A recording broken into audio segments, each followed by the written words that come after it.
Good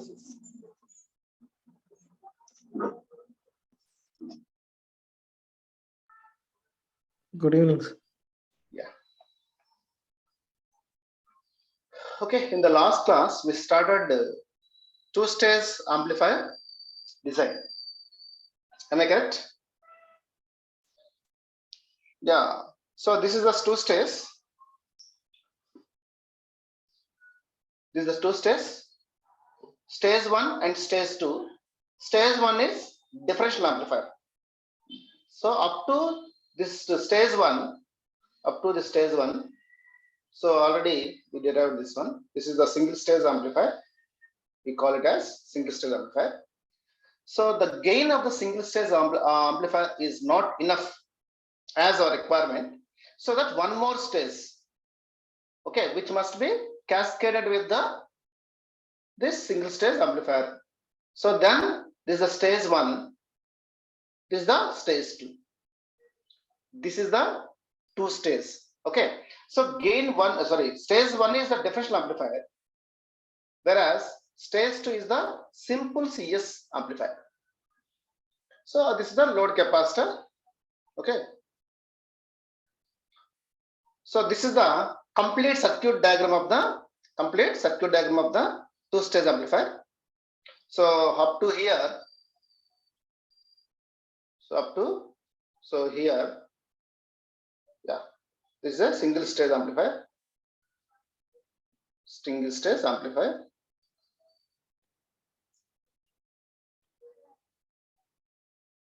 Single stage amplifier. And this is the second stage. Okay. So when we take the CS amplifier, what type of CS amplifier should be taken? Whether what is that one?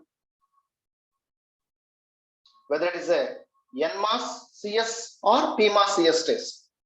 So generally we will prefer the PMOS because of in the NMOS we have a voltage swing limitation, output voltage swing limitation in the NMOS, so that we will take always this PMOS CS stage. The small signal model of the entire two-stage amplifier is this is. So as we know up to here is this is the stage 1. This is the stage 1 equivalent circuit, and this is the stage 2 equivalent circuit. This is the stage 2 equivalent circuit. Yeah. Yes. In the stage 1, so if you take completely, we can say because two capacitors are there,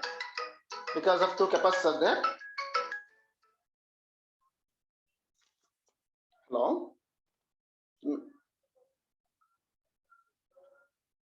Look at madam, and half an hour సరిపోద్దా?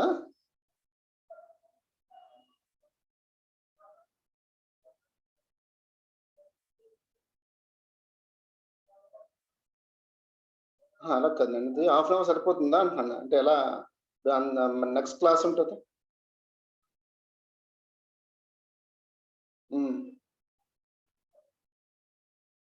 ఒకసారి నేను క్లాస్లో ఉన్న తర్వాత చేయనండి.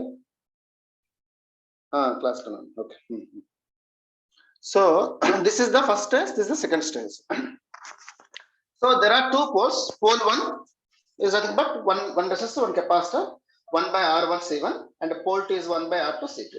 What is the R1 here? So R1 means first stage. Go to the first stage. In the first stage, you have a R0, R2, and R4 transistors. So that both are parallel. What is the C1? Gate capacitance of M7 or M. I think we can say M6 it is. So where it is full one? Yeah, this transistor. This is the gate capacitance, and say drain to source capacitance of M4 and drain to source capacitance of the M2. So all these three capacitors.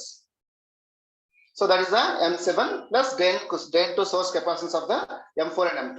And C2 is load capacitor. And R2 is, so R2 is, R02 is this capacitance here, one resistance, sorry. And here is one more resistor. This is the R0. This is the R0 7. This is the R0 6 parallel combination. So this is the small signal model. Okay, understand? In the last class, we studied this one also. Next one is with this small signal analysis, we have two poles. So if you draw the Bode plot, frequency response plot of this small signal model, then you have like this. This red line indicates that one. So this is again 0 with 0 dB per decay slope. And when pole 1 comes, then what happened?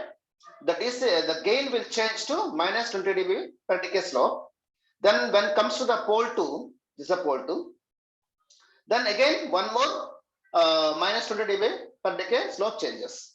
So that if you observe this one, so this Bode plot, this magnitude Bode plot will cross the 0 dB axis at this point.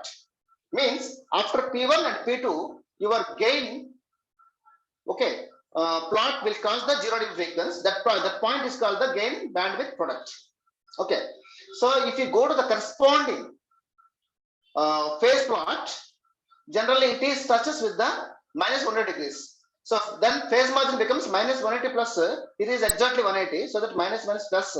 So that 0 degrees phase shift will come. With 0 degrees phase shift means, see, this is our input, step input, and generally we are expecting this type of response. That means output slowly increase and finally match with the input. But because of phase margin is 0, you get this ringing response. This response should not be desirable. It is not desirable. So that what to do? So we want to remove this type of ringing response. We need this type of response. Means we need to maintain minimum phase response. That is minimum 45 degrees phase margin must be there. Okay. Suppose if you maintain the phase margin is 60 degrees, it is somewhat better. Okay, for that what to do? Because this is the Bode plot, magnitude Bode plot. If this Bode plot, in this Bode plot, the phase 1 will come first, the phase 2 will come next, then gain bandwidth product or gain crossover frequency will come next. Suppose if you move this pole P1 to the right, to the left, and or P2 to the left, then this magnitude Bode plot will come down like this plot. Okay, so whenever this magnitude Bode plot, so with the shifting of the pole 1 and pole 2 to the left hand side, then it is moving like this. Then what happened? If you observe this one, now pole 1 is here, somewhat it is moved, some distance it's moved. So this is pole 1 is moved to here, and pole 2 is also, yeah, so pole 2 is moving down. That means pole 2 will come here. Yes, pole 2, this is the pole 2, this pole 2 is here only as in same place, but this gain bandwidth product is shifting to this point. So now if you observe this one, if you observe this plot, then what happened? Yeah, if you observe this plot, it is looking like this plot. This is the single pole plot. So that means first P1 will come, then gain crossover frequency will come, then later P2 will come. So because this one, always we measure the phase margin is where the gain crosses the 0 dB axis, so that you can have some phase value at the gain crossover frequency. So that this is the phase margin. Now in the second plot. So some amount of phase margin is there. Okay, it may be as our requirement may be more than 45. Okay, so means the shifting of the Bode plot or shifting of the force to the left side as to eliminate the ringing response of the output, we need the compensation. How can you move this Bode plot to the downward, or how can you move the pole P1 to the left side? Okay, that is called the compensation. We have a compensation methods. So generally, so we know the pole 1 and pole 2. So here is a pole 1 and pole 2. Yeah. So pole 1 is C1 by R1 C1. If you increase the C1 value, pole 1 will move to the left. Similarly, increase the C2 value, pole 2 also move to the left. But so move C2 is nothing but what? CC. That means sorry, CL, load capacitor, approximate load capacitor. So that the effect of the C2 moment is very less. So that we are concentrating on the C1. So how can you increase the C1 value? C1 value can be increased by adding a capacitor in parallel to the C1. Yeah, here is a method is there. This is the first amplifier. So there is a capacitor which must be parallel with this first amplifier. Okay. So then by Miller effect, you will get this and this splitting of this capacitor to the input side and output side.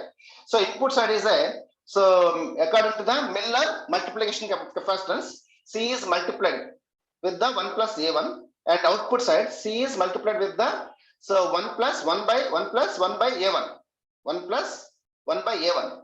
So A1 is the gain of this first stage. So A1 is high, so that it is approximately C only. So approximately C only. So it is not much high. So that what to do? Yeah. So this becomes small. So C1 plus C is the parallel combination is C1 plus C. C1 plus C, the parallel combination. But so we are measuring at the output here. So that what happened? This C1, the C value is Miller capacitance of this value is small. C1 plus small is equal to approximately C1 only. But there is, but we want big C value, big capacitance value in the here. So that what to do? We are going to the another consideration. Instead of what is that one? Taking the capacitor C is parallel with the first stage amplifier. We can take with the second stage amplifier. So then what happened? This is the capacitor CC. This is the compensation capacitor which is connected parallel with the second stage. Now with the Miller effect, you can have a, here is one capacitor like this, and here is one more capacitor like this. So here, what is the capacitance value? CC is multiplied with 1 plus A2, and at the output side, CC is multiplied with 1 plus 1 by A1, A2. Okay, now these two capacitors, this C1 capacitor and this is the Miller effect of this capacitor are parallel like this. Now, if you see, CC is multiplied with 1 plus A2 is higher value. So that this in the pole P1, R1 is multiplied with C1 plus. So what is this capacitor? CC is multiplied with 1 plus A2. This is the big value. So that now your pole P1 will move to the left side. Similarly, at the output side, if you see, so because of this one, so this is the CC into 1 plus A2, and one more is CL is there here. CL is there. The parallel combination of these two, because of its small, it is a small value. So that approximately CL will come. So this is, so that from this I can conclude that instead of taking the parallel combination with the first stage, second stage is benefit. Okay, understand? Now I need the confirmation. This is the only the previous. Hello, last class summary. Yes, sir, understood. Yes. Yeah. Now I'm going to draw the once again. What is that one? Small signal amplifier, small signal equivalent circuit. Yes, this is the V1 V input. Otherwise, you can say V input value. Here is a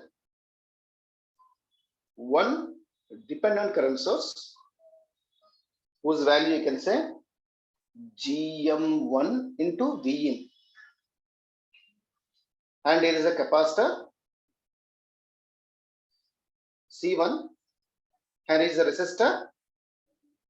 Of course, we said this is R1, and the output of the first stage is say V1 voltage, and this is the second stage. This is the second stage.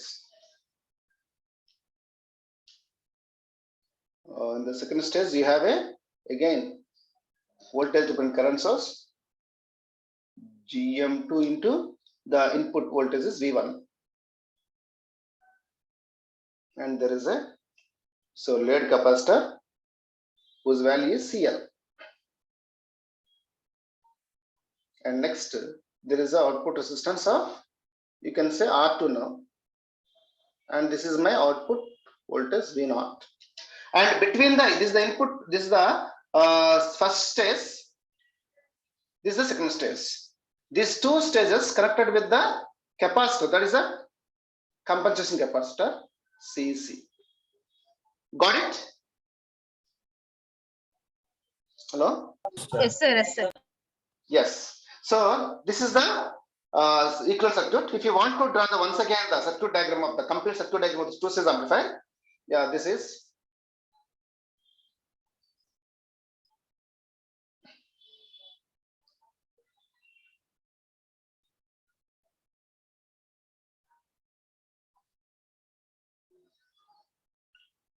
This is the VDD,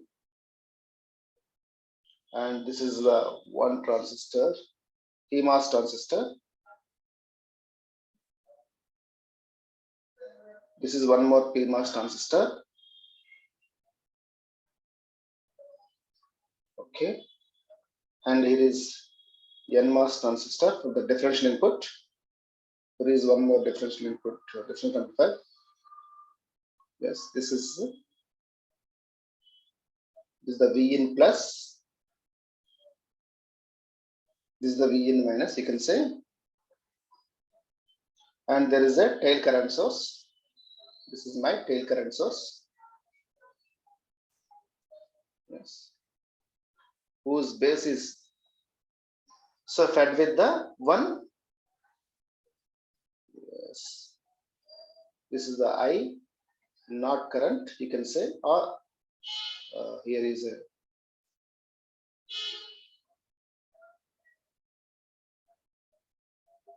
yes, you can join like this. This direct connected. And now in the second stage, this is the first stage. Go to the second stage. There is one capacitor, sorry, one transistor. This is the CS. Okay, CS stage, PMOS CS stage. I'm taking. This is the output. You can join this output to the gate of the first stage, and this is the load capacitor is load resistor is here. 1 minute. Okay. Yeah. Load resistor is here. Yes. This is, you can connect like this. You can take the output here. This is the load capacitor here. You can take the output here, V out, V naught. So this is the M1 transistor. This is the M2 transistor. This is the M3. This is M4. And this is M5. This is M6.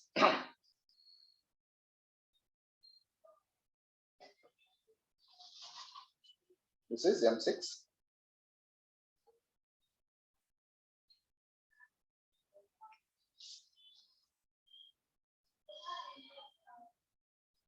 This is M7. This is M8. Okay, so this is the current is through this M5 is say I5. Then current through this one is because of symmetry, you can say this is the I5 by 2 and half of the I5 by 2. Of course, I0 and I5 both are same. And this is the you can say I6. Okay, and this is, you can say, I7 current. And and one more thing is yes, these are the currents. Okay, understand? This is the complete circuit diagram. Any doubt? Yeah, one more thing I forgot. In between the first stage and second stage, this is second stage amplifier, this is first stage amplifier, there must be a capacitor, compensation capacitor, CC. Yeah, this is the complete two-stage amplifier circuit diagram. Got it? Yes, sir. Yes, sir. Yes. So next, yeah, before going to design, what here design means definitely no doubt at all, finding of the WL ratio of all the transistors. But we before finding of the ratios of the transistors, we need to find some relations. Okay, so that so before going to design, so we should know what is the PM value. How much PM value is required? Phase margin. This phase for knowing the phase margin, generally we need to know what are the poles exactly. Next, what are the zeros, and what is the gain bandwidth product. Similarly, we need to know the slew rate and so swing limitations also.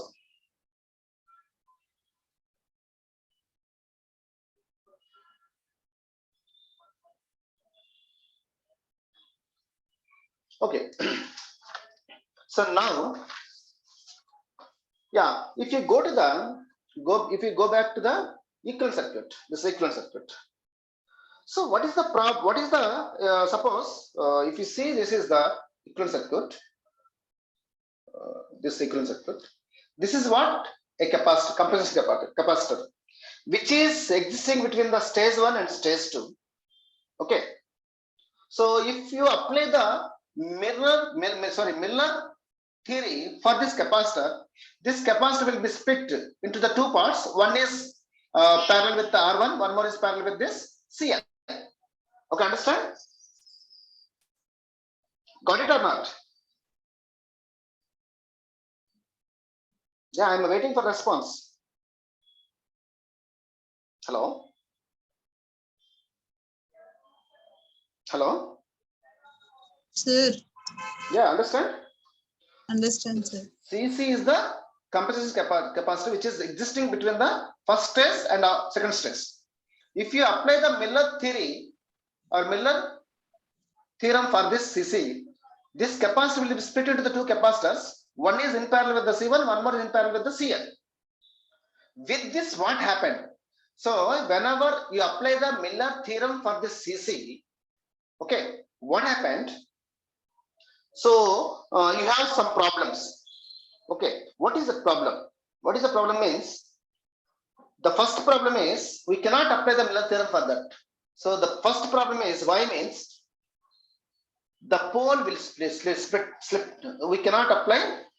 We cannot or we could not apply Miller theorem for CC. The reason is, first reason is, so if you apply, then pole will split.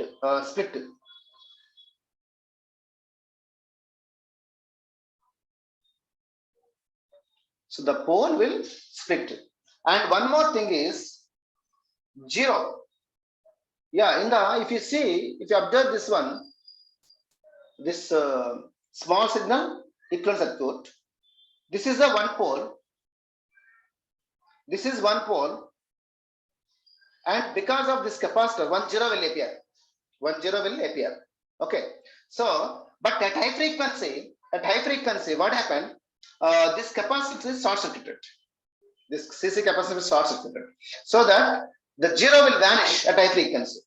0 will disappear, will vanish or disappear at high frequency. Okay, so because of what? CC will short circuit. CC will become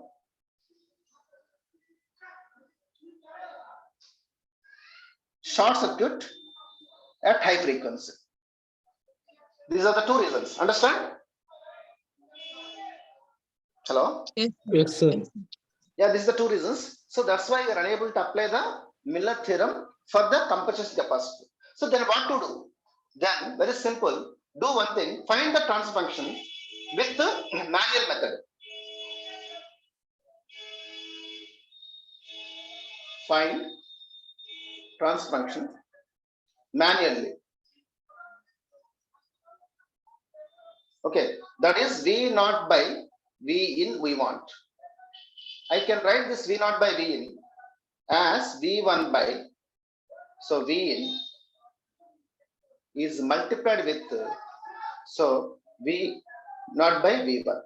So then these two will cancel, then you will get the V naught by V1. So once again, if you draw the, this is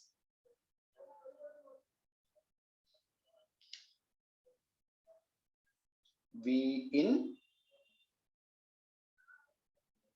we use this one, this is C1, and this is the R1, you can say, and here is the CC,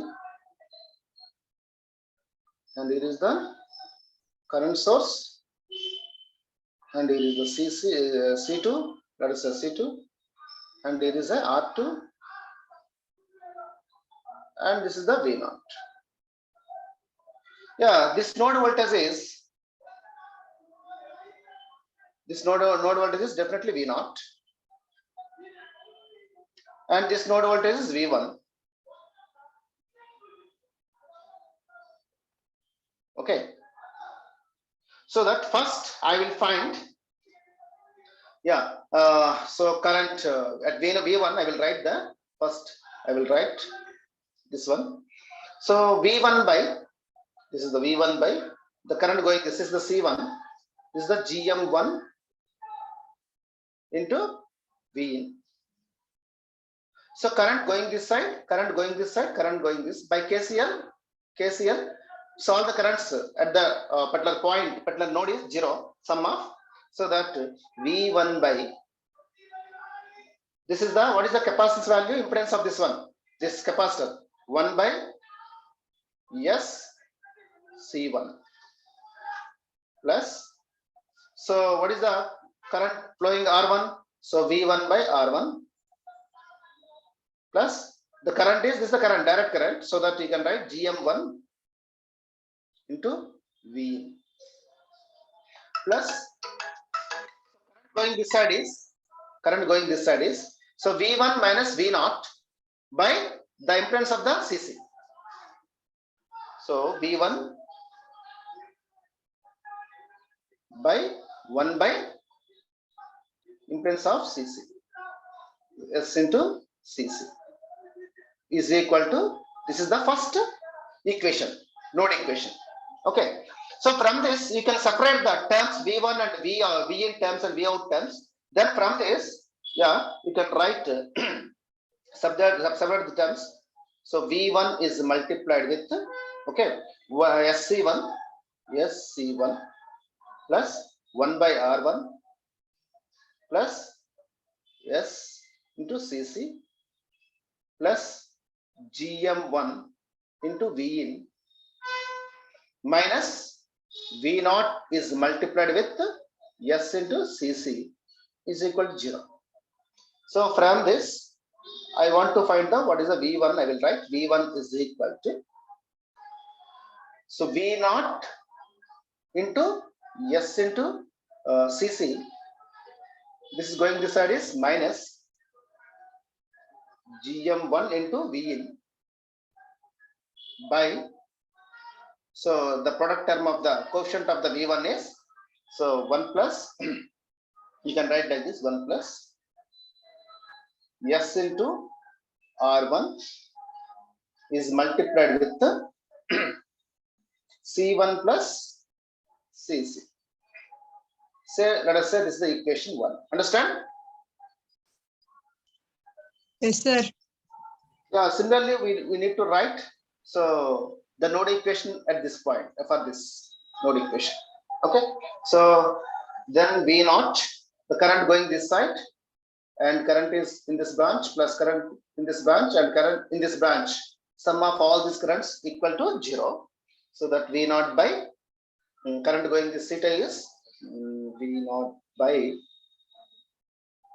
so 1 by CS into C2, S plus current through R2 is V naught by, so R2 plus, so current, this is the direct current, GM2 into V1, so GM2 into V1, yeah, plus, so current this side is through the CC is what? V0 minus V1 by impedance of CC. So V01 minus V1 by impedance is 1 by S into CC is equal to 0. Okay, so now you can write, you can separate the V1 and V2 terms here. Then V0 into V0 into, so S is multiplied with C2 plus CC, okay, plus R2 is equal to V1 is multiplied with, so S into CC minus, so GM2. This is the second equation. Substitute equation 1, that is V1 equation, in V2, second equation, sorry. So thereby, after substitution, you will get the V0 by V in is equal to GM1 into R1, GM2 into R2 into 1 minus S into CC by GM2 by S square into R1 R2 is multiplied with C1 C2 plus C1 CC plus C2 CC plus S into R2 into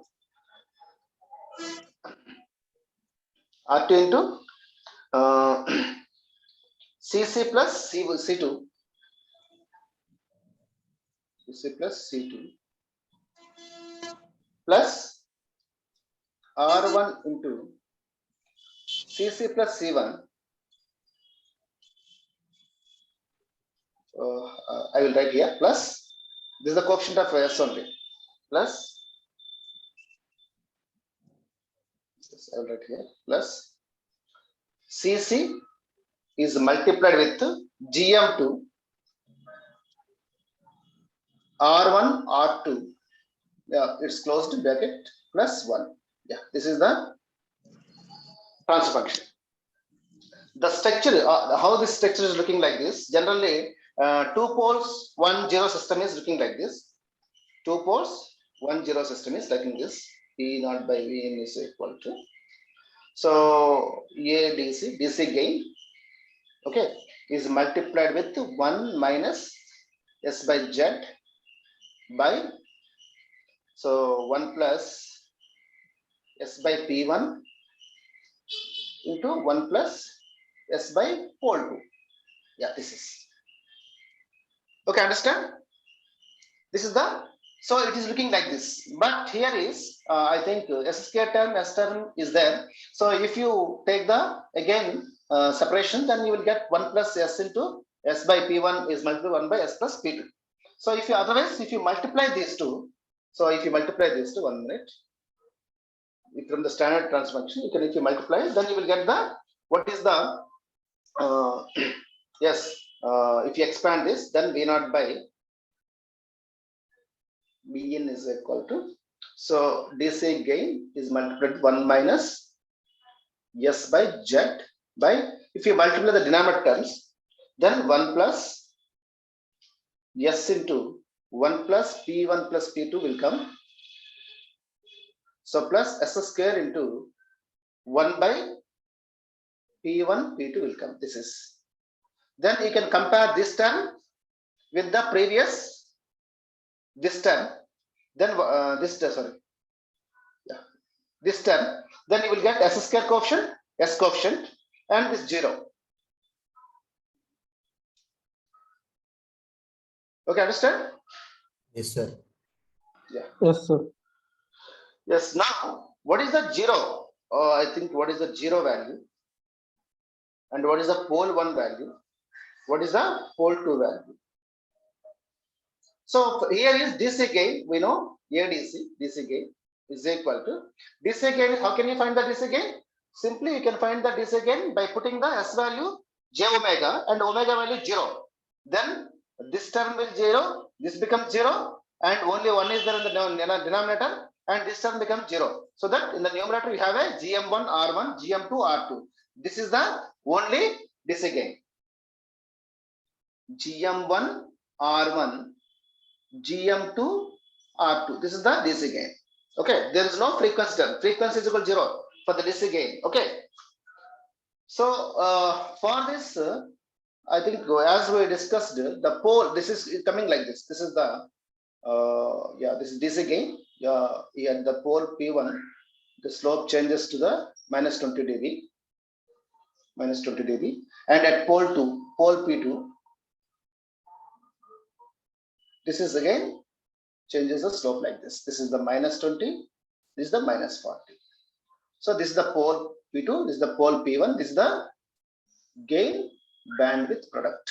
So means up to here, if you see, this is the single pole system. Okay, somewhere 0 will come, we'll see later. Okay, understand? Yeah. Now, so from the coefficient of, if you take this term, okay, then S into the coefficient of S is 1 by P1 plus 1 by P2. Okay, so that this is approximately equal to 1 by P1. Okay, why means pole P1 and pole P2 is there. Pole P1 is less. Pole P1 is less. Yes, pole P1 is less. Pole P2 is, that means high frequency. High means, for example, pole P1 is 10, pole P2 is 1000. 1 by 10 is how much? 0.1. 1 by 1000 is how much? 0.001. Am I correct? Hello? So with this, I can write this S coefficient 1 by P1 plus 1 by P2 as 1 by P1. So I feel it is not wrong. If you have any objection, you can tell me.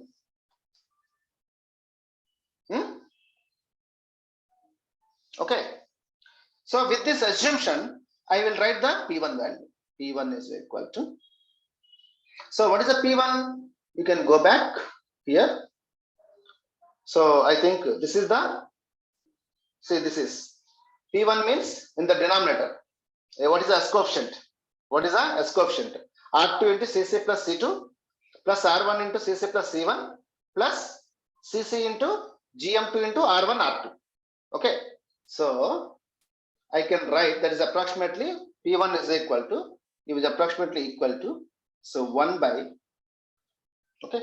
So R2 is multiplied with Cc plus C1 plus R1 is multiplied with C2. This is okay. Cc plus C1 plus GM2. Okay. R1 R2 Cc. R1 R2 Cc. Cc. Okay.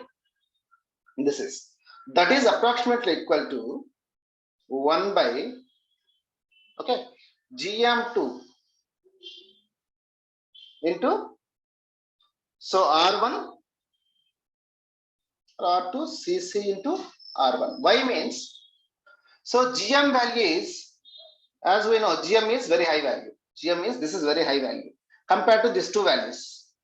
Am I correct? I can neglect this term and this term because so the GM is very high. So that finally I can, I think I can ignore this value and this value. Then finally 1 by GM2 into R1 R2 into CC. This is the P1 value. Am I correct? Hello? Hello? Sir, correct. Yes. Now what is the coefficient of S square? Coefficient of S square. So S square coefficient is 1 by P1 into P2. Am I correct? Is equal to, what is the S square coefficient in the transfer function? Here, here. What is the S square coefficient? This is the, what is the term inside the bracket? Okay, so that if you write 1 by, so R1 R2 is multiplied with C1 C2 plus C1 CC plus C2 CC. This is the coefficient of, so I think so this is one, not 1 by, this is only 1 minute.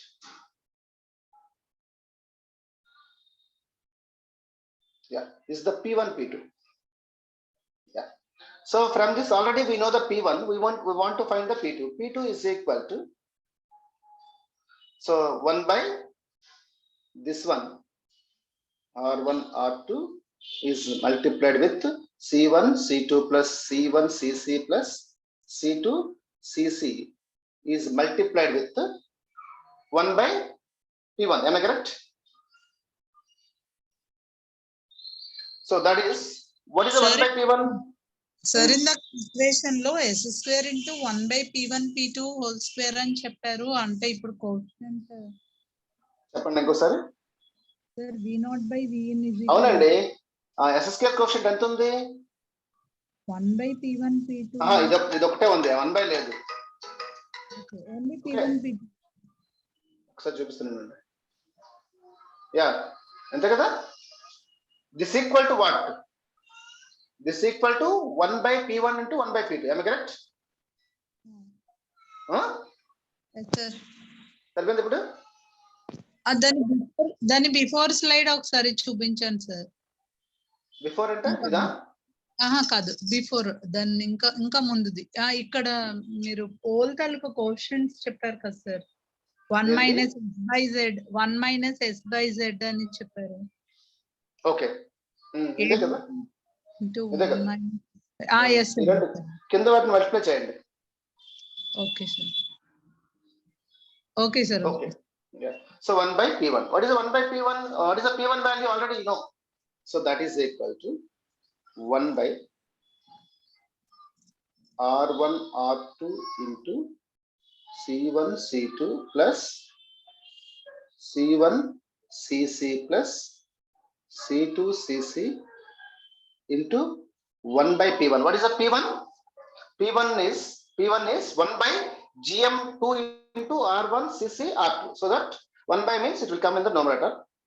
GM2 into R2 into CC into R1. Am I correct? R1. So I think R1 R2 will cancel here. So finally you will get GM2, that is equal to GM2 into CC in the numerator. In the denominator, C1 C2 plus C1 CC plus C2 CC will come. Okay, understand? This is okay. In this, one more approximation I want to do. That approximation is because this C2 is the, I think, load capacitor, which is very high value, and this is the small value. So that I can approximate this as GM2 into CC by C2 into CC. Then what happened? This CC will cancel. Then finally, what is that one? Pole T is equal to GM2 by just C2. Am I correct? Yes, sir. Yes. So, and one more thing, 0. Z is equal to. Okay. So, what is the 0? Here you can see the 0 value from the transfer function. Yeah, here is the 0. Yeah, 0 value is, what is that one? This is the S by Z. S by Z. So, Z is equal to how much? GM2 by CC. Am I correct? Yes, sir. 0 is equal to GM2 by CC. CC. Okay. So, this is. Now, gain bandwidth product is equal to gain bandwidth product is equal to simply DC gain is multiplied with pole P1. That is the formula. So, what is the DC gain we got?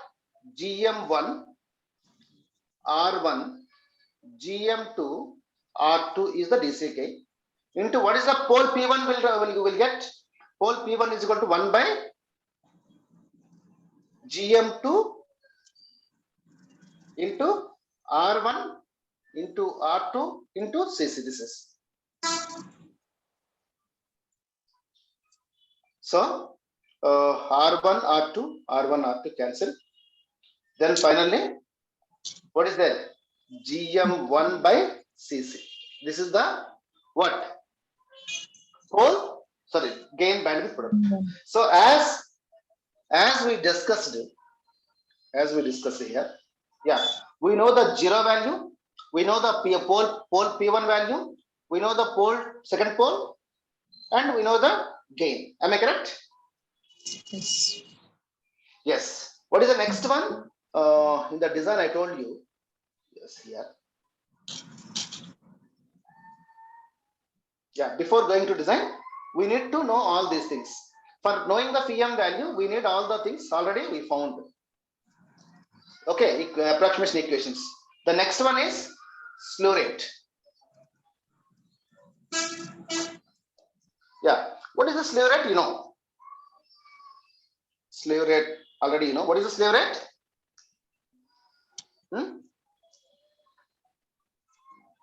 What is the slew rate?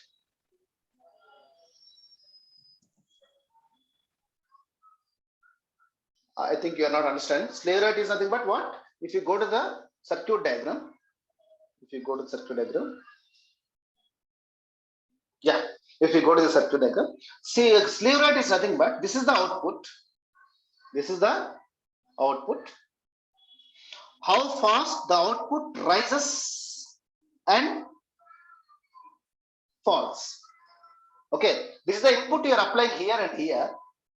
So with the application of this input, how fast V0 and so this V0 will rise and fall. Got it my point? So generally slew rate is equal to dV0 by dt. Am I correct? You need to accept something. Hello? Yes, sir. Yes. Yes, sir. Okay. So already in the single stage op amp, slew rate is equal to how much you got? In the single stage op amp, SR is equal, slew rate is equal to, so I0 by CL we got. Load capacitor. Okay. 1 minute.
So sorry. Now this is the single stage amplifier. The slew rate is equal to I naught by CL. But here in the two stages, this is the CL. We cannot write like this because CL could not do. CL could not be control the CL slew rate better. CC will control better. How means we'll see. So whenever you are talking about the slew rate, we will do one thing. Yeah, so, one side particularly, so one side should be, let us say this is off, and this is off. Okay, so the input is, I think, rising. What is this one? So because of this is the this side, this transistor is off, and this transistor is also off. What happened? Yeah, because of this input. Because of this input, this is rising. This M2, this node voltage is rising. Okay, this rising of this, I think, rising of this node voltage M2. Yeah, this node voltage M2. So will not give directly because this is the M6 transistor. Will not do better. So for this rising, the capacitor will do this one, so that this V0 will be rise. Okay. So similarly, whenever this is okay, this is on and this is on, this is off. This M2 is off and M4 off. Then I think it will be fall. This is the charging point. This is the charging like this. Charging maybe like this, so that the V0 is rising. So whenever it is discharging, yeah, this is charging. This is charging point, and the discharging may be like this. So in these two cases, the charging is not like this. Actually, the charging will do like this through this one. 1 minute. So you need to understand very clearly about this one. Yeah.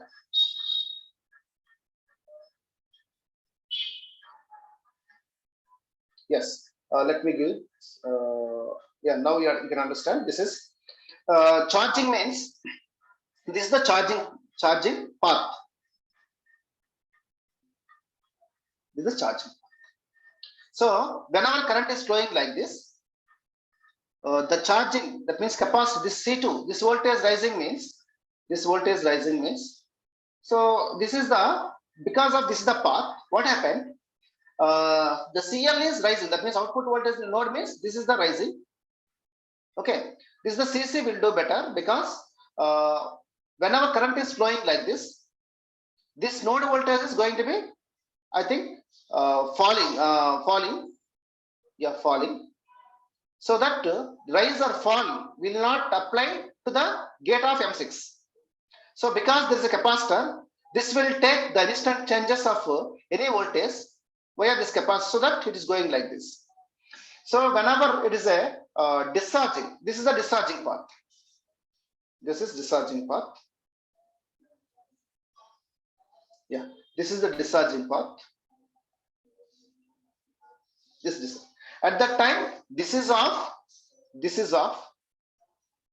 Okay. So this portion is on. This is on. So at that time also, this node voltage V0 falls because of this discharging. The voltage, node voltage will decrease. So in these two cases, the rising or falling of that node voltage V0 is through the only CC. To the only CC. So that out of CL and CC, the CC will do more control, will have more control on the slew rate than the CC as CL as in the single stage amplifier. So that I can write slew rate is equal to here. Yeah, slew rate is equal to simply I naught by CC. That's it. Understand? Yes, sir. Yeah. Yes, sir. So yeah, so because everything is done via CC only. So this side is first stage and second stage. In between the CC is there. The changes at the first stage output and according to the changes at the second stage output will do via CC. So that I am taking the CC is the having more control over the slew rate than the CL. Okay, now I will do the phase plot. So from the transfer function, we have transfer function. No? So this transfer function, yeah, this is we have a 1 0 and 2 poles, 1 0 and 2 poles, so that you can find the angle for the PM. So angle of the angle V0 by V in angle is equal to. So I think in the numerator there is some DC gain is multiplied by 1 minus S by Z. Okay, so that minus tan inverse. So omega by Z, the numerator angle. So denominator angles are again minus. Pole 1 angle is tan inverse omega P by P1, and pole 2 angle is tan inverse omega by P2. This is the transfer function angle. Am I right? Hello, understand? Yes, sir. Yeah, Yes, sir. with this, suppose if you draw complete body plot for this, so because earlier we did not consider the 0 in the body plot, now we can consider 0 in the 0 also. Then we have a rough body plot is like this. Yeah, this is the 0 dB axis. Yeah, this is the DC gain. When pole comes, it comes to minus 20 dB. This is the pole P1, and when pole P2 comes, okay, this again it becomes minus 40. One more minus 20 will add. This is minus 40. So this is the pole P2, and when 0 comes, 0 means plus 20 dB. So minus 40 plus 20 is minus 20. So that again, this is 0. This is minus 20. So that we can write this is the pole P1, this is the pole P2, this is the 0, this is the gain cross of sequencer. Similarly, if you draw the phase plot, then it will start from 0 in this up to this one. There is a 0. When pole comes, it becomes 90. Of course, minus 90. At pole P1, it becomes minus 90. So this is 0 to minus 90. Sorry. And when pole P2 comes, it becomes minus 180. Pole P2, it is a minus 180. Yeah. 0, 90, minus 90, minus 180. Again at 0, it becomes again. I think increase to this is minus both minus 180, minus 90, minus 90, minus 90, minus more than 180, minus more than 180. So that again goes like this. Okay, so this is if you take this is the gain cross of frequency. So that if you go like this, then corresponding phase you can find something corresponding to this point. You can have some phase. This is the phase margin. Understand? Now it is in between the minus 90 and the minus 180. Minus 91, minus 180. So that you will get some phase margin. Am I correct? I think control theory, if you know very well, it is very good. You can understand very well. If you know control theory very well, otherwise, do you understand? Yes, sir. Yeah. So then some assumption is assume 0. Okay, your 0 should be greater than or equal to 10 times the gain bandwidth product. That is the first assumption. In the previous, here, see, here is the 0. Here is the 0. And here is the gain bandwidth product. So your 0 is higher value than the gain bandwidth product. So what assumption you want to take? How much distance the 0 should be located with respect to the gain bandwidth product? Let us say 0 is for greater than equal to 10 times the what is that one? Gain bandwidth product. Now angle. So angle. So V0 by V in angle at omega is equal to gain bandwidth product. So means at this frequency, what is the angle I want to find at this gain bandwidth product? Or this is the frequency. At this frequency, what is the angle I want to find? What is the angle? Okay, so that is equal. Simply you can substitute that value. So minus tan inverse. What is that angle? Omega by z. Omega place, in place of omega, you can write the gain bandwidth by z0 minus tan inverse omega by p1. So omega means here gain bandwidth by p1. So minus tan inverse omega by p2. Omega means gain bandwidth by p2. This is.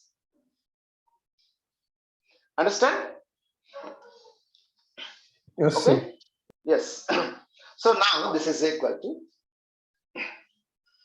that is equal to, I think, what is the gain bandwidth product? I think from the assumption, your 0 should be the 10 times the gain bandwidth, so that you can substitute this one minus tan inverse. So gain GBW by 10 times the GBW. Am I correct?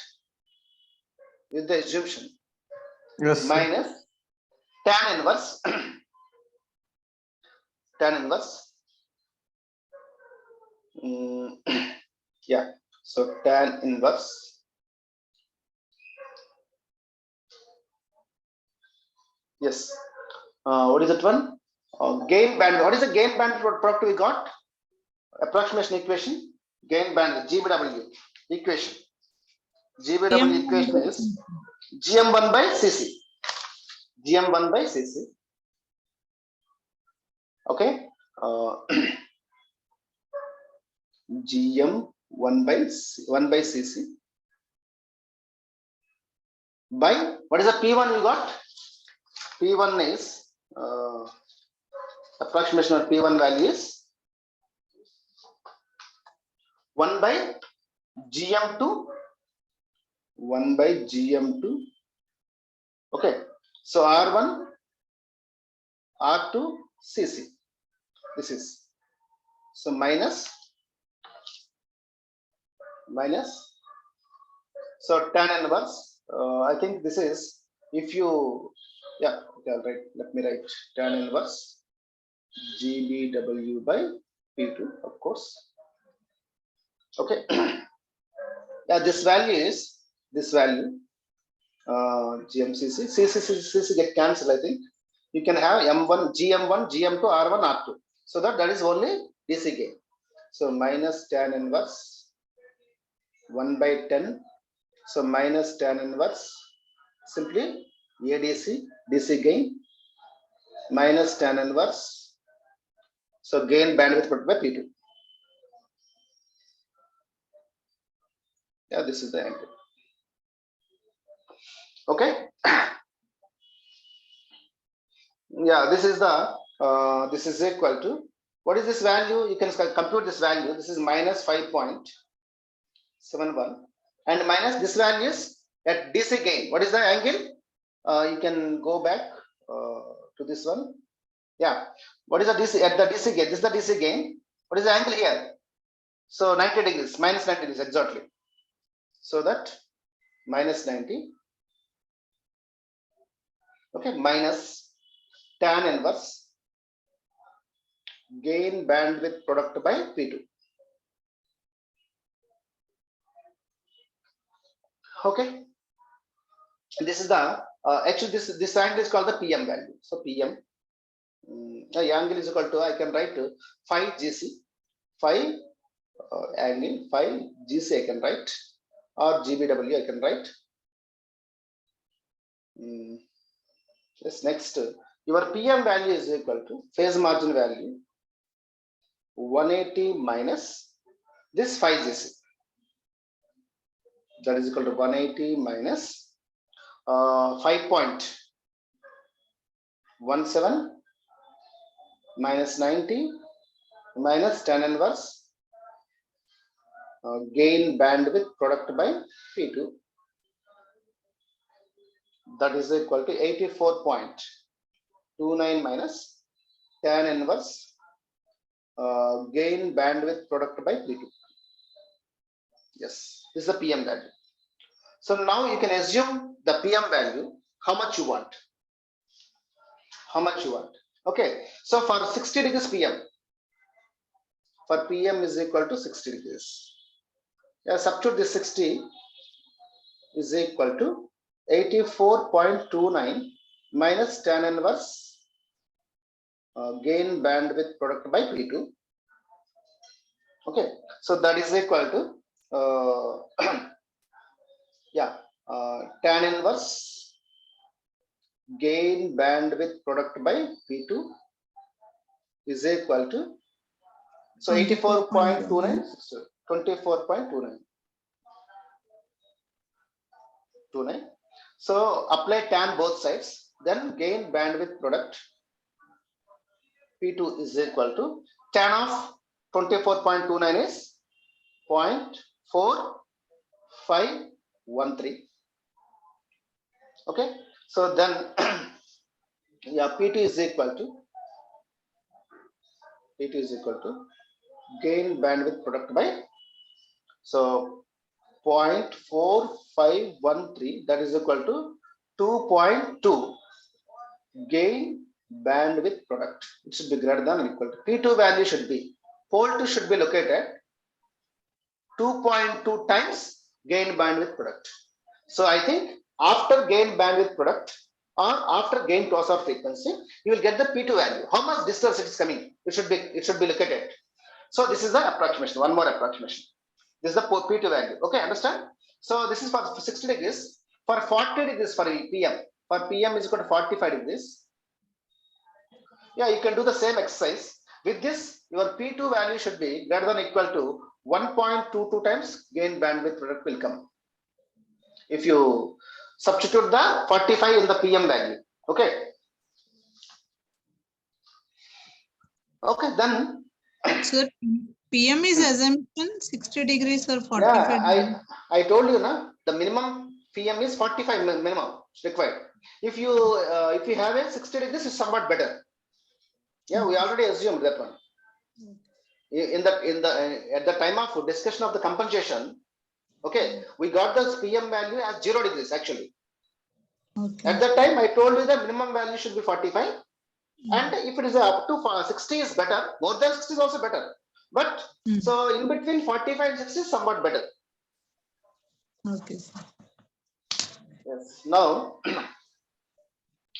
what is the P2? P2 value formula is what? What is the P2 approximation value we received already?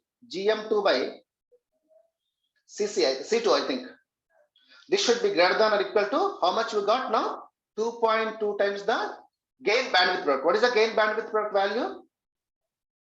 GM1 by CC. Okay. Got it or not? Okay, assume already we know the 0 value also. What is the 0? 0 is equal to Z is far greater than or equal to 10 times gain bandwidth product we have. So Z value is how much? GM2 by CC should be greater than or equal to 10 times. What is the GBW? GM1 by CC. Okay, CC get cancelled. From this, you have a GM2 is equal to, okay, 10 times the GM1. This is one more approximation we received. Okay, so with this, if you substitute here, GM2 is equal to 10 times GM1 by C2 is greater than or equal to 2.2 times GM1 by CC. Then these two will cancel. Okay, then what is that one? CC should be greater than. CC should be greater than. Okay, greater than or equal to how much you got? 0.22 into C2. Am I correct? Sir. Yeah, this is. But what is C2? What is C2? CL and CL. Yeah. So compensation capacity value should be 0.22 times CL. It should be more than that value. Okay. This is for what? This is for PM is equal to 60 degrees. Suppose if you have already one more relation for the PM is equal to how much? 45 degrees also. Hello? Yes, sir. Yeah, you can use that one also. So yeah, this is now you with this all assumptions or all the equations, you can go for the design. Okay. Now suppose if he has given anything like so design for the following spec. What is the spec?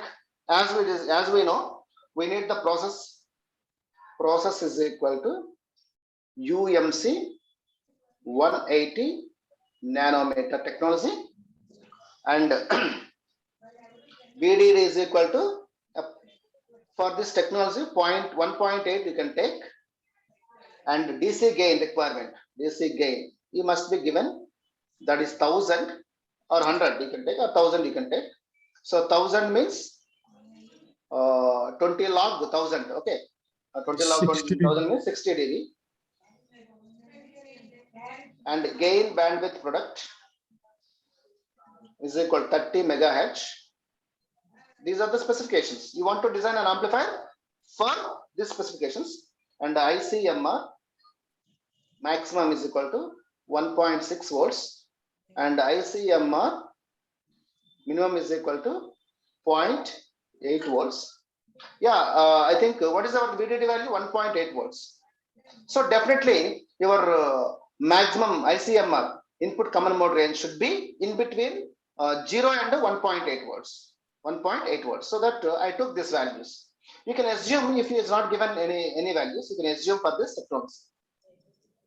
And CL value, load capacity value or C2 value is equal to 2 picofarads, and power dissipation power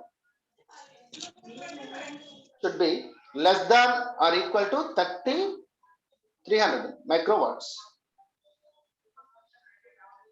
And L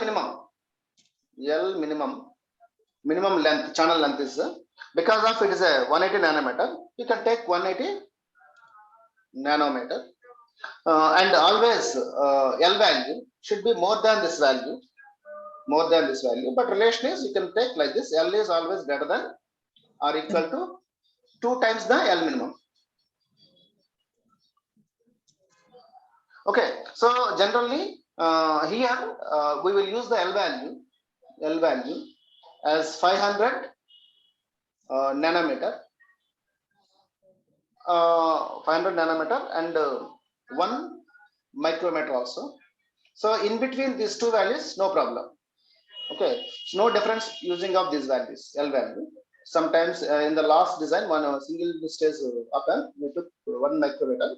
So now we can take the 500 nanometer also. So no difference taking these values. And yeah, so CC, okay, yes. Yeah, first we'll do one thing. So L value is equal, let us say L value is equal to 500 nanometers. So what is the CC relation? First one, CC, compulsion capacity should be relation between the CC and what is that one? CL. CC greater than or equal to 0.22 times CL value. Okay, so this is for the 60 degrees phase margin. For PM is equal to 60 degrees. CC value I want to find is greater than or equal to 0.22. What is CL value is given? 2 picofarads. So that is equal to 440 femtofarads we get. You can write approximately more than that value. You want to choose the CC value is more than this value. So you can take double, nearly double. So femtofarads. This is the one value we received. So second slew rate, what is slew rate formula for two-stage amplifier? Slew rate is greater than or equal to, so I5 or I0 by CC, not CL. Okay, so that is equal to I5. So I5 should be greater than, slew rate is multiplied with, yeah. So this is just okay. Slew rate is multiplied with CC. What is slew rate is given? Slew rate 20 in the specifications. Slew rate is equal to, not written. So you can write the slew rate value. Slew rate is equal to, yeah, I will write here. Slew rate is equal to 20 volts per microseconds. Yeah. Now substitute that value, 20 volts per microseconds into CC value is how much? 800 femtofarads. That is equal to how much? So I5 value is 20 microamperes. 20 microamperes. That is the I5 value. We got CC value and I5 value. Okay, if you remember your one single stage amplifier, yeah, single stage amplifier. So slew rate we got what is that one with the I5. Okay, we can find the M1 and M2 design. Okay, so M1 and M2 design.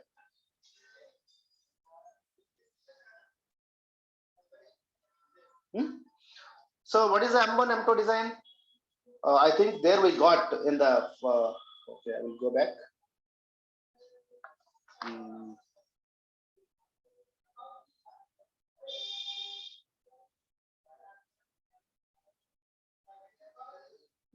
M2. Yeah, here 1 2. What is that one? Gain bandwidth is equal to GM by S into CL. S value is how much? See this one, this equation. Understand? Hello. Take this value. Gain bandwidth product is equal to GM12 by S into CL. S value is how much? 2 pi. So with this equation, I can substitute here. GM1 is equal to gain bandwidth product is multiplied with CC is multiplied with 2 pi. So I think gain bandwidth product is 30 megahertz is given. 30 megahertz is multiplied with CC value is 800 femtofarads into 2 pi. This value is 160 micro. Okay, then what is the W by L ratio from the current equation? W by L ratio of 1, okay, or 2, both is equal to GM1 or 2 square by mu n COX. Okay, this M1 M2 or n mass turns. That's why mu n COX into 2 times current to the M1 M2, current to the ID1 comma 2. That is equal to, so GM1 comma 2 square by mu n COX 2 times, what is the ID1 is equal to ID1 is nothing but I5 by 2, half of the current. So that if you substitute all the values, 160 micron square by, you know about this mu n COX value through the simulation already in the last class we discussed 300 into 2 to get cancelled. I5 value is 20 micro amperes. This is equal to 4.266, but it is the geometry, so that you can write approximately 5. Okay, understand? Hello? Sir. Yes. So we know the W validation for M1 and M2 transistors. Okay. Now, this is my, suppose if I take M1, M5 and M3 transistors, one side. So this is the VDD. This is the M3 transistor, M3 PMOS. This is diode connected M3, and there is a M1 transistor. I want to do for the M1, so that M1, M3 and M4, M3 and M4. As I discussed in the earlier class, M3 and M4 is you can get through the ICMR maximum value. So that this is the M5 transistor.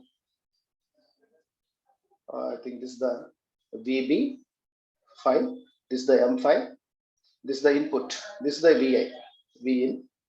What is the maximum input value or common mode value? M1. This is the M3. This voltage, this is the drain of M1. I can say this is the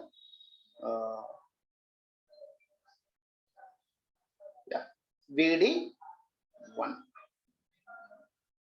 So I think this M3 and M4 can find through,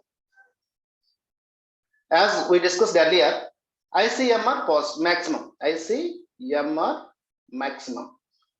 Okay, what is the ICMR maximum?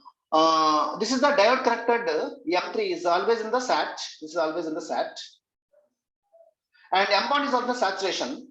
So how much maximum voltage we can apply at the gate of the M1 which will not disturb the saturation of M3 or M5 or M1. Got my point?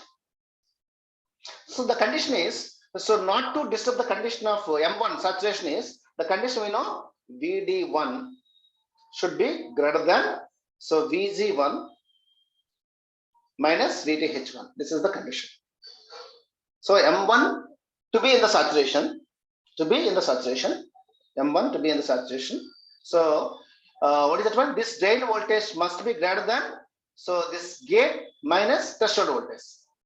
Okay, so that VG1 should be less than VD1 plus VTH1. So what is the VG1? VG means the gate voltage of M1 is Vin. So that Vin max should be less than drain voltage plus VD1 plus VTH1. Okay. So now what is the VD1? This VD1. So VD1 is equal to VD1 is equal to this voltage is nothing but this voltage VDD minus this voltage. This is the this is the what? Source. This is the gate. So VSG3. VSG3. This is. So that is equal to. So you can write. Here is its maximum means it should be minimum. It should be minimum. This value should be minimum. Okay, the Vn max is nothing but ICMR maximum. ICMR maximum should be less than, okay, of course, are equal to, you can write, are equal to how much? VD1 minimum. So VD1 minimum plus VTH1 minimum. Since this M3 is, M1 is, its body is connected to this ground, you can say dynamic value, so that you can write like this. Okay, now what is the current to the I3? M3, sorry, I3 is correct. I3 formula is, I3 is equal to mu P COX W by L. Of course, off is multiplied with VG minus VTH whole square. This is okay. I can write this as beta. This as beta. Then I3 is equal to, so beta by, this is the beta and half, beta by 2 is multiplied with VG, of course, VGS, okay, VGS 3, of course, minus VTH3 whole square. Okay, I want this VGS3, I want to substitute here, because I want to substitute in this equation. So in place of VD1, VDD minus VGS3, so I want to substitute here, I want VGS3 value. So from this VGS3 is equal to, bring this back to this side, then 2 into I3 by beta, beta P, you can say beta P, okay. So 2 into I3 by, so beta P, okay. Scaling, both sides scaling means it root, apply the root, yes. Bring this VTH3 this side, then plus mod, because of its P mass, yes, this is the value, VGS3 value. You can substitute this VGS value in this equation. Then what is the VD1 formula? VD1 is equal to, so VDD minus, so VGS3. So you can substitute the VGS3 here. So VDD minus, this VGS3 is square root of 2I3 by beta P. Okay. So plus VTH3 mod, this is in bracket. Yes. Now you can substitute this VD1 value in the earlier equation. What is that equation? So ICMR maximum, ICMR max is less than or equal to, what is that equation? VD1 minimum plus VTH1 minimum. Yeah, substitute here is less than equal. So less than equal to, what is the VD1 minimum value? This is the VD1 value. You can write, so VDD minus root over 2 into I3 by beta P plus, so VTH3 mod.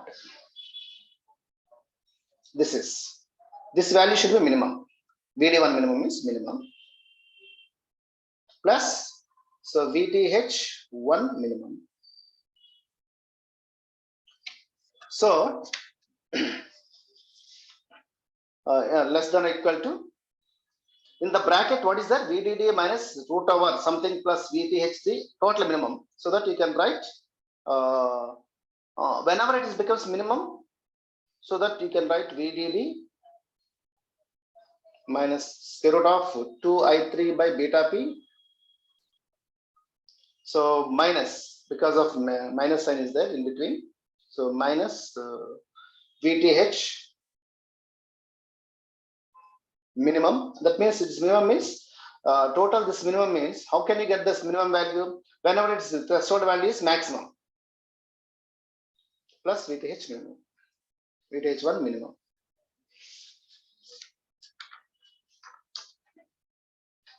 Yeah, we know that mu p CYX value is 60 micro for the 60 micro, and mu and CYX value is 300 micro. So now this is the ICMR maximum. So from this, I think we can find the this value, because W value is this one, so that you can write 2 into, you can apply the square and everything. Yes, 2. So I3 by beta P is equal to, so VDD minus ICMR maximum minus VTH3 max plus VTH1 minimum, entire square you can apply. Okay, so what is this one? 2 into I3 value. Beta P is nothing but mu P COX W by L of 3 is equal to entire thing. So you have all the values inside. You have all the values that you can write. All the values. You can substitute here. So finally, W by L of M3 and M4 is equal to, you have 2 times the ID3, 2 into, so ID3 value is half of the I5, so that 10 microamperes by mu P COX value is how much? 60 micro into, what is the VDD value? 1.8 volts minus ICMR maximum value is 1.6 volts. Okay, minus what is the VTH3 maximum value is 0.51 plus VTH1 minimum value is 0.47. Yes, you can write is VTH3 max is equal. This is through the simulation 0.51. You can remember. So VTH1 maximum is equal to VTH minimum is equal, sorry, 0.47. This is the P mass, this is the N mass. So finally you got the 14. So M3 and M5 values, M3 and M4 values are 14. W by L ratio. Understand? Yes, Hello? sir. Sir. So M1 we know, M2 we know, M3 we know, M4 we know, okay, I5 we know, and CC we know. So all this we already found it. What remains? M5, M6, M7, M8. Yeah, these are only left over. Okay. So now we'll talk about the M5. So this is my M5 transistor. This is M5. Yeah. So this you can take like this. This is M5. So this is the VB5 bias voltage, and this is the input voltage applied here, V in, and current to this one is, you can say, I5 by 2, and this current is I5, and yeah, you can find with the M5, you can find to the ICMR minimum. ICMR minimum means input value, minimum input value. You need to apply for this gate of M1, not to disturb the again saturation. Okay, so because M5 is saturation, the voltage across this one, you can say this is the VD saturation or VDS saturation. Okay, VD saturation, VDS saturation. This one is VD saturation or VDS saturation. VD5 sat. Okay, so so VD5 should be greater than, to make it in saturation, to make this value, this is the VD, means this one, saturation, it should be greater than VG minus VTH. That is the condition. So yes, from this you can say, what is that? V in minimum, that means gate is greater than or equal to VGS1 plus VD SAT5 or VD5 SAT, whatever it may be, VD5 SAT. Yes, this is. So M1 transistor saturation should not be disturbed. Okay, if you apply minimum voltage as required, then M1 goes to the cutoff region. So that what to do? The minimum voltage which is applied should be greater than or equal to. So VGS1 means this is VGS1. plus here voltage is nothing but, what is this voltage? Drain voltage of M5 is nothing but VD saturation. So V in minimum means ICMR minimum. ICMR minimum should be greater than equal to. So this VGS1 max plus VD sat 5. Okay. So from the previous analysis, the VGS you can find same thing. The formula earlier we found, that is 2 times ID1 by beta 1 plus VTH1 plus VD sat 5. This already we done this one. This value already we derived in the previous, so that I use it as this. So now this ICMR minimum value, I think you can use in this one, in this equation, because VZ is nothing but, this VZ is nothing but what you can write this ICMR value, you can write this. Okay, so that so therefore VD sat 5 is greater than or equal to ICMR minimum minus 2 ID1 by beta 1 under root minus VTH1 max. Yeah, this value is 0.8 volts minus this value, you know, 2 times ID1 is half of the I5, so that 10 micro, and beta n value is 300. So micro into W by L ratio of M1 is how much? 5. So 5, W by L ratio of M1 is 5. And beta 1 is nothing but, beta N1 is nothing but, so mu n COX W by L of 1. This already we know 5. This value is, through simulation we got 300 micro.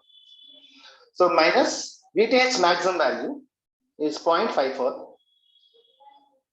Yeah, this is also through the simulation. We got earlier, we substitute VTH minimum value is, VTH1 minimum is equal to 0.45. Now maximum is equal to 0.51.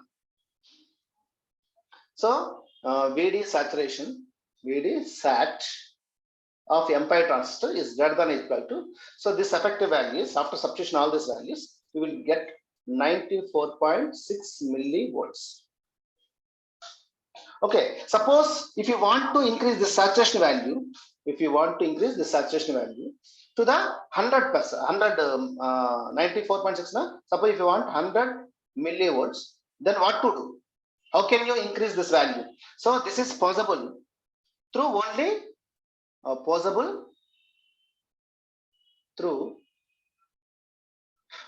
so increasing the W by L value of one M1 transistor.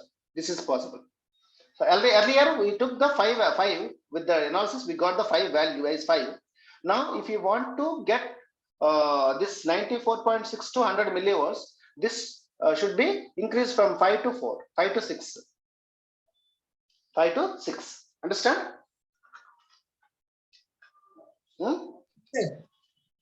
Yes. So now, yeah, you have a VD saturation value, so that you can write the current equation for the M5 transistor. So ID5 is equal to or I5 is equal to, you can say no, no problem, because I'm talking about, so yes, yeah, I5 current formula is equal to, what is the formula? 1 by 2 mu n COX W by L of 5 into VGS minus VTH, of course, all 3 whole square. Yeah, I can write this as the VD sat of 5. So I5 is how much? 20 micro is equal to half. What is this value? 300 micro So I don't know the W by L ratio of 5 M5, and this is the into VDSAT. VDSAT, how much you got? So VDSAT is 100 millivolts. You can write. So from this, I want this one. So W by L ratio of 5 is equal to how much? 12 you will get. Okay. Understand? 5 M5 is also over. Now come to the M6. M6. If you draw once again, this is one PMOS transistor.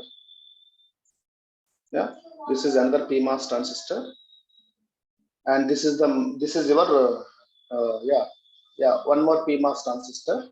This is M6, I think. Yeah, this is M3, M4.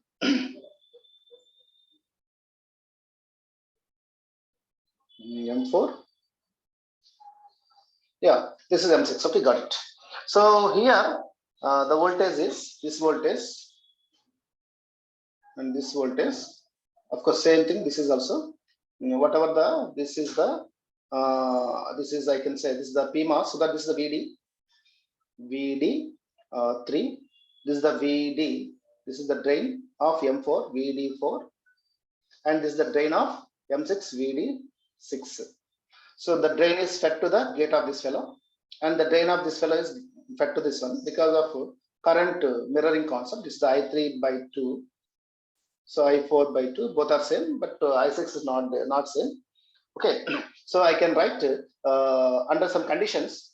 So VD or VD3 is equal to this voltage and this voltage. This voltage is same, assume.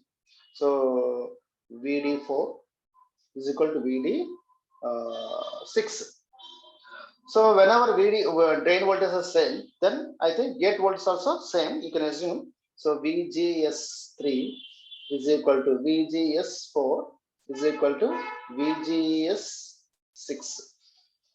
So from this assumption, for 60 degrees phase margin, for 60 degrees PM, okay, GM6 is greater than or equal to 10 times GM1, because this is coming from the zero frequency, root 0.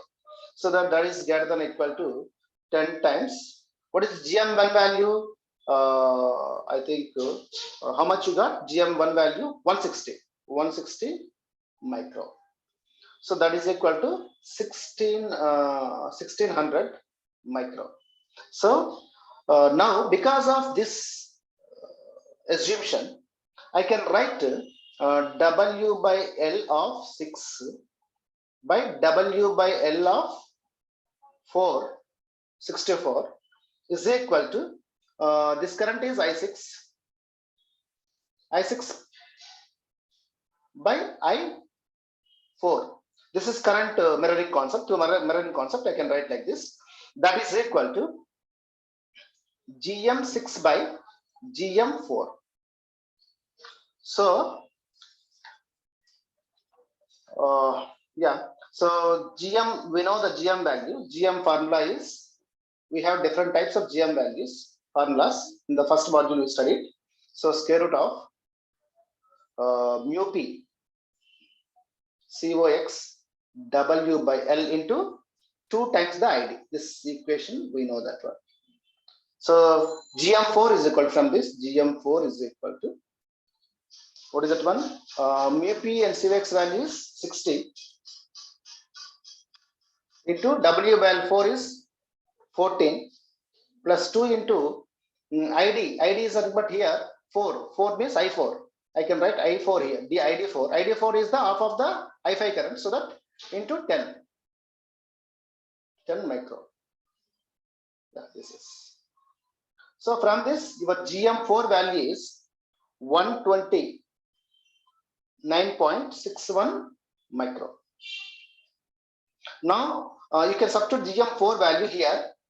Okay. So then, so W by L of 6 is equal to GM6 by GM4 into W by L of 4.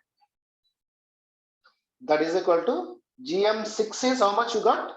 That is 1600 by GM4. Just now we found that is 129.61 into W by M4 ratio is 40.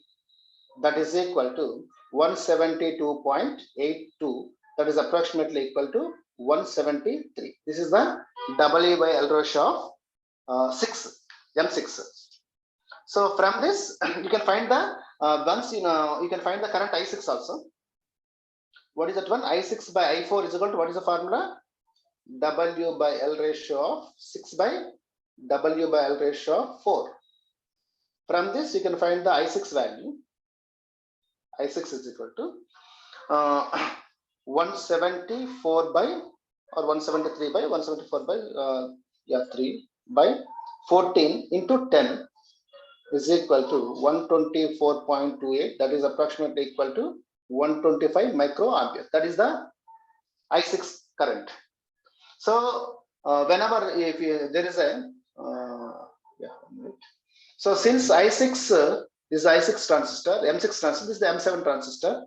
Okay, so this is M6 and M7. So current is I6. This is the current is, you can say I7. So with the same analogy, you can write I7, and here is the this is what okay, this is M5. This is M5 and M7. Sorry, M5 and M7 both are having the same gate voltage, so that I can write I7 by I6, I7 by I5 is equal to W by L of 7 by, so W by L of 5. So W by L of 7 is equal to I7 by I6, I5 is multiplied with W by L of 5. So that is equal to I7 and I6 both are same. Yeah, since the same current is flowing, I6 is equal to I7. So that you can substitute the I7 value as 125 micro by I5 is 20 micro into W by L ratio 5 is 12. That is equal to 75. Okay, so I hope now everything you know. Got my point? Everything you know. That is, first one is summary. So M1 and M2. How much you got? 6. That is equal to L is fixed, W by L. W by L. L is fixed. L value is how much? 500 nano. We took. So that W value you can find from this relation. W value becomes 3 micro. And M5 transistor, how much we got? We get 14. Okay, so same, if you substitute, L is fixed 500 nano, only W value will change. From this relation you can find the W value 6, and the M6 we have a 174, that is equal to, so 500 nano and 30 87 you got this relation. Next, M7 is equal to 75, that is equal to, so 500 nano, so 3, what is that one, then 38 I think you will get. And so I6 and I7 is equal to how much? 125 micro. And CC, how much you received? How much you got? CC value. CC value is, hello students, hello, yeah, CC value is 800 femtofarads. And one more is there, M8. M8 is equal to M7, so M5, sorry, M7, M5. So that M8 is equal to, I can write here, M8 and M5. Yeah, that's it.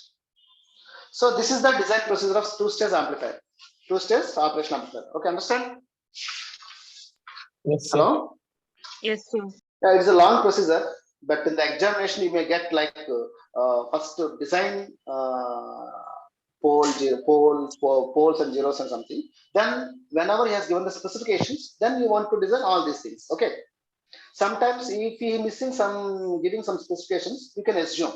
Assume means suppose if ICMR minimum and maximum, if you forget to give, then you can take the based on the technology. VDD value is 1.8 for the 180 nanometer technology. At that time, you can choose your minimum and maximum value of ICMR is more than 0 and less than 1.8. Okay. Yes, sir. Okay. Anyhow, it's a long. It's boring for you, but if you follow once again this lecture, I think it's very easy to understand. A lot of assumptions are there. If you practice 1 or 2 times, then I think they can be remember easily. And yeah, this is. Do you have any doubt? Sir, understood. No doubt. Okay. I think it is 9. Waiting for dinner. Everybody is waiting for dinner. Am I correct? Ramani garu. లేదు sir, ఇంకా time ఉంది. Time ఉందా? మీకేం పోయిందండి, ఇంట్లో మీ mummy వండుతారు. రామకృష్ణ గారు రామకృష్ణ గారు మేము వండుకోవాలి ఇంట్లో.